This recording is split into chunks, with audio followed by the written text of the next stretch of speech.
Setelah wafatnya Rasulullah, kepemimpinan umat Islam dilanjutkan oleh 4 sahabat mulia.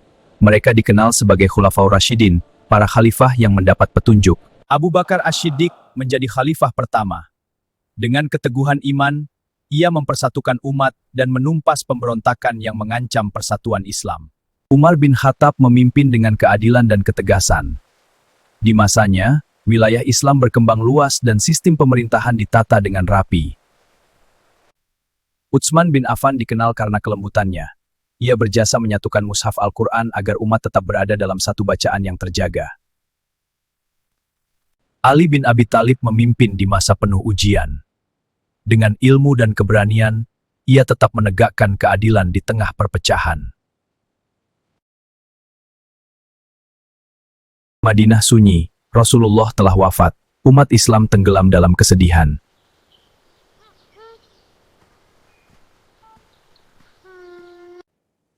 Sebagian sahabat tak percaya. Hati mereka terasa kosong.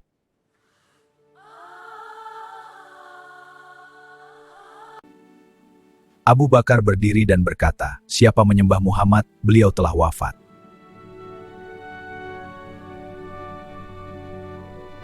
Tetapi siapa menyembah Allah, Allah Maha Hidup dan tak pernah mati.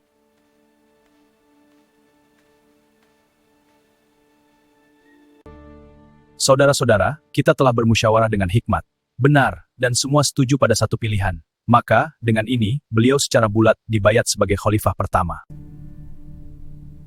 Akhirnya, Abu Bakar dibayat menjadi khalifah pertama.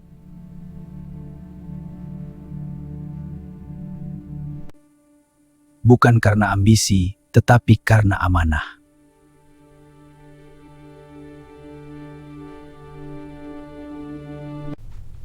Sebagian kabilah menolak zakat dan memberontak.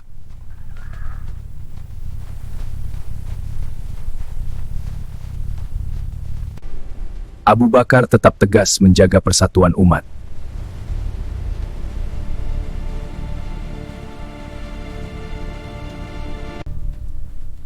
Perang Riddah pun terjadi demi mempertahankan akidah.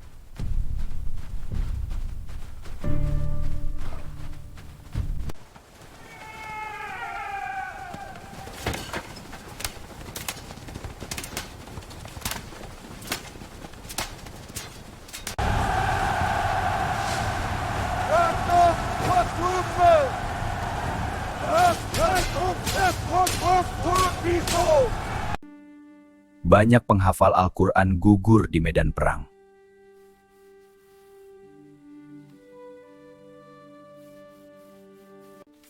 Beliau memutuskan mengumpulkan ayat-ayat Al-Quran dalam satu mushaf.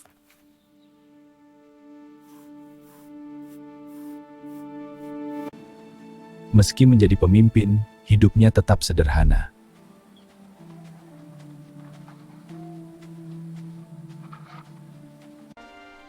Ia memimpin dengan kelembutan dan ketegasan.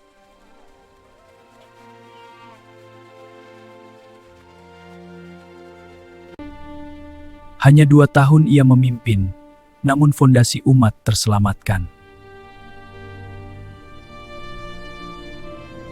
Di tengah duka, ia berdiri. Di tengah perpecahan, ia mempersatukan. Dialah Abu Bakar Asy-Syiddiq.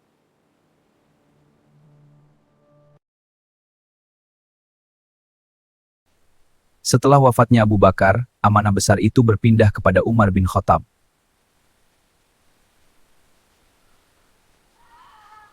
Seorang lelaki yang dahulu dikenal tegas, kini memimpin dengan tanggung jawab besar di pundaknya. "Wahai kaumku, beban kepemimpinan ini berat, tapi bersama kita akan menjunjung keadilan." Kami mendukungmu ya Umar. Di malam hari, Umar berjalan sendiri menyusuri jalanan Madinah.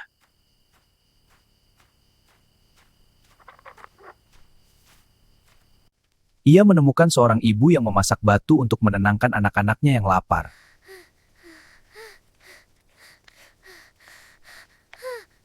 Tanpa menyuruh siapapun, Umar memanggul sendiri karung gandum itu.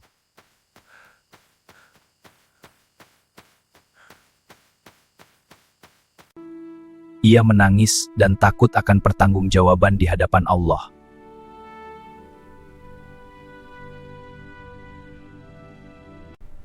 Di bawah kepemimpinannya, wilayah Islam meluas hingga Persia dan Romawi.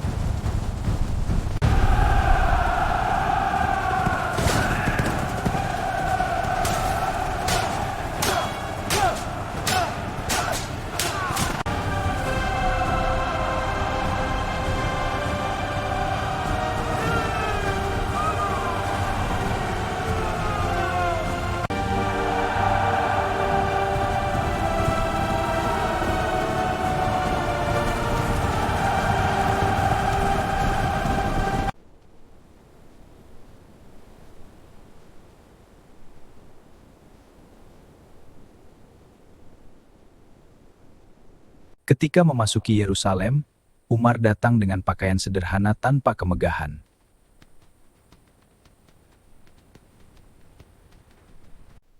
Umar bin Khattab membangun sistem administrasi yang rapi dan teratur.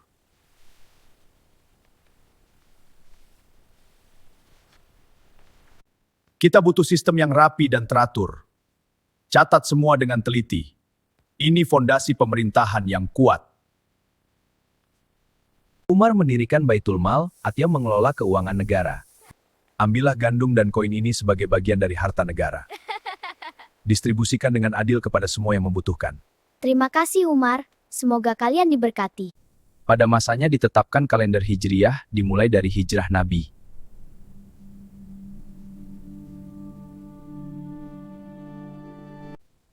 Ia menegakkan keadilan bahkan kepada pejabat dan keluarganya sendiri.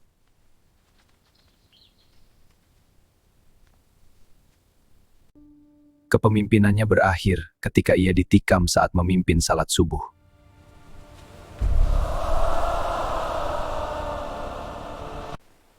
Namanya tetap hidup sebagai simbol keadilan yang tak tergoyangkan.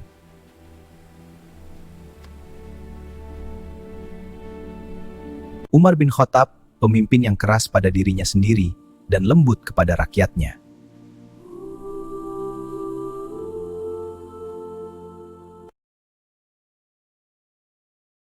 Setelah wafatnya Rasulullah, Utsman bin Affan dibayat menjadi khalifah ketiga dengan penuh haru. Semoga engkau diberkati, Utsman. Terima kasih, saudara-saudara. Beliau memperluas Masjid Nabawi demi menampung umat yang terus bertambah.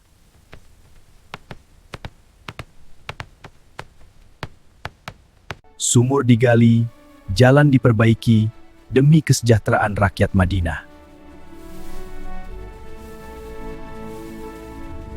Wilayah Islam meluas hingga ke berbagai penjuru, membawa dakwah dan keadilan. Benar, Utsman. Kita harus memastikan rute aman untuk ekspedisi ini. Di masanya, armada laut Islam pertama dibangun untuk menjaga perairan.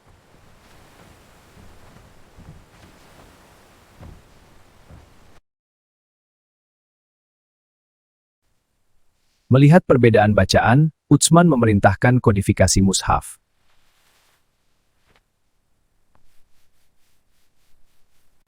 Tim penulis dibentuk dipimpin Zaid bin Sabit.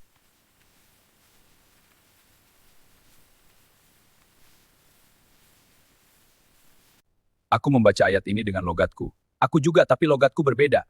Logatku punya variasi di kata ini. Kita satukan sesuai dialek Quraisy. Setuju, mari kita harmonisasikan. Setiap huruf ditulis dengan penuh ketelitian.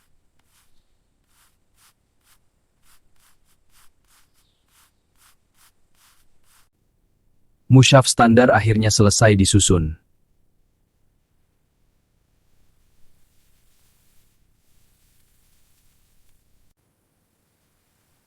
Setelah melalui proses panjang, mushaf standar akhirnya sempurna.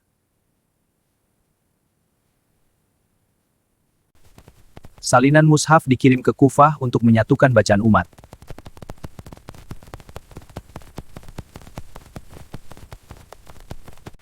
Ke Basrah, mushaf dibawa menembus lautan.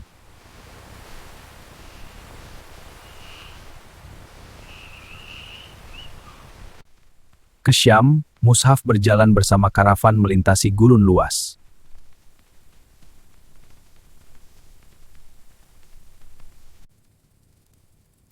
Naskah lain dimusnahkan demi mencegah perpecahan bacaan. Umat mulai membaca mushaf yang sama di seluruh negeri. Bismillahirrahmanirrahim. Alhamdulillahi Rabbil Alamin. Persatuan bacaan menyatukan hati umat Islam.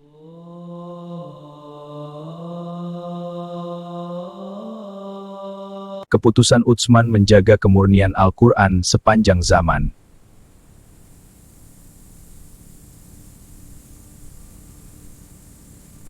Warisan itu menjadi penjaga wahyu hingga hari ini.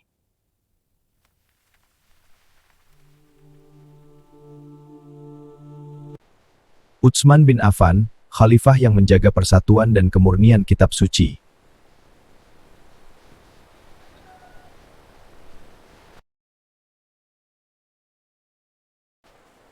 Namun fitnah mulai menyebar di tengah masyarakat.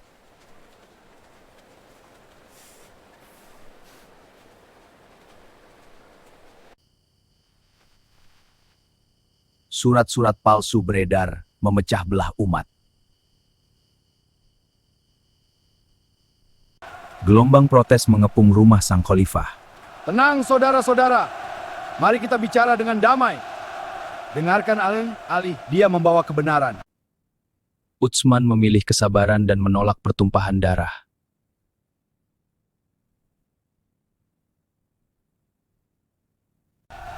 Pengepungan semakin menegangkan.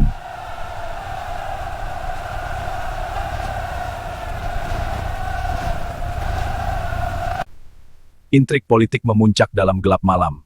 Kita harus bertindak sekarang. Rencana ini berbahaya. Bisakah kita percaya semua orang di sini? Rahasia ini tidak boleh bocor. Ali berusaha menahan amarah yang membara.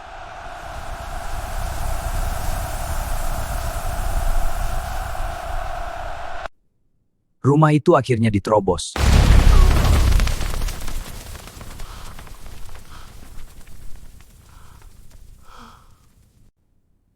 Beliau wafat dalam keadaan membaca Al-Quran.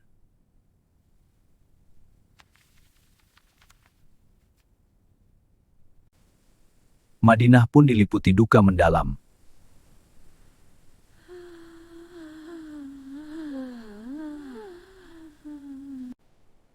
Ia gugur dalam sabar, namun warisannya menjaga umat selamanya.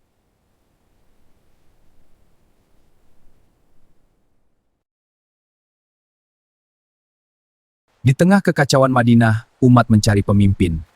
Ali berdiri bukan karena ambisi, tapi karena amanah. Ia tahu jabatan ini bukan kehormatan tapi ujian yang berat.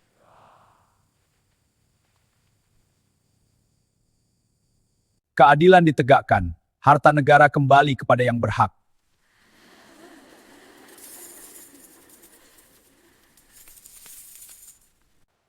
Ia mengganti pejabat demi keadilan meski risiko perpecahan mengintai.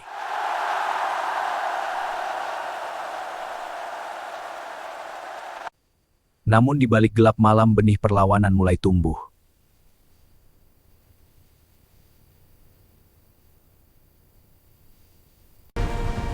Perang tak diinginkan, namun tak bisa dihindarkan.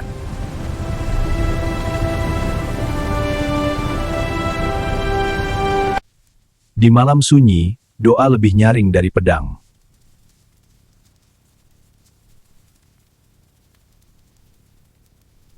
Debu, darah, dan takdir bertemu di medan Jamal. Maju lawan mereka dengan keberanian. Untuk serang.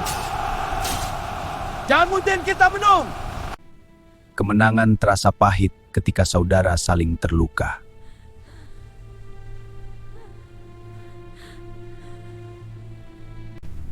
Demi stabilitas umat, pusat pemerintahan dipindahkan ke Kufah.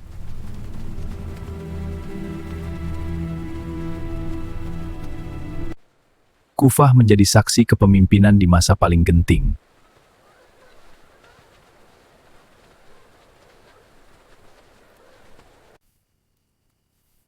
Ia memilih kata-kata lebih dulu sebelum pedang berbicara.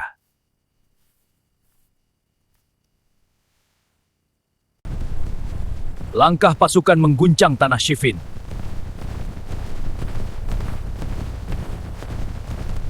Tuan Mantri! Air menjadi senjata di tengah perang saudara.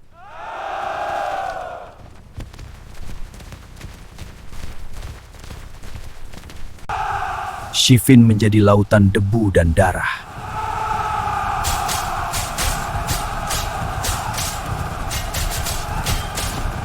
Jeritan malam menembus langit yang sunyi.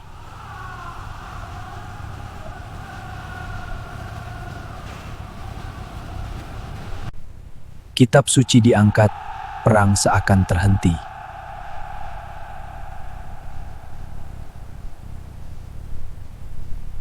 Keputusan damai justru melahirkan perpecahan baru. Bagaimana bisa? Kita sudah sangat akan menghancurkan kita semua. Ali, jelaskan maksudmu. Ya, jelaskan. Kami butuh kejelasan. Sebagian pergi membawa bara pemberontakan.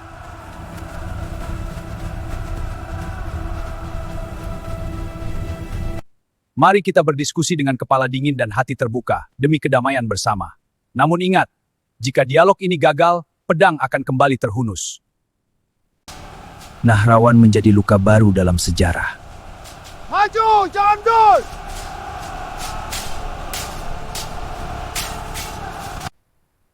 Di balik perang, ia tetap pemimpin bagi yang lapar.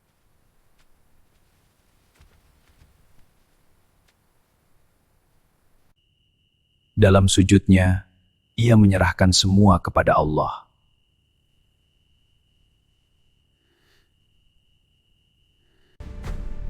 Subuh itu, sejarah berubah selamanya.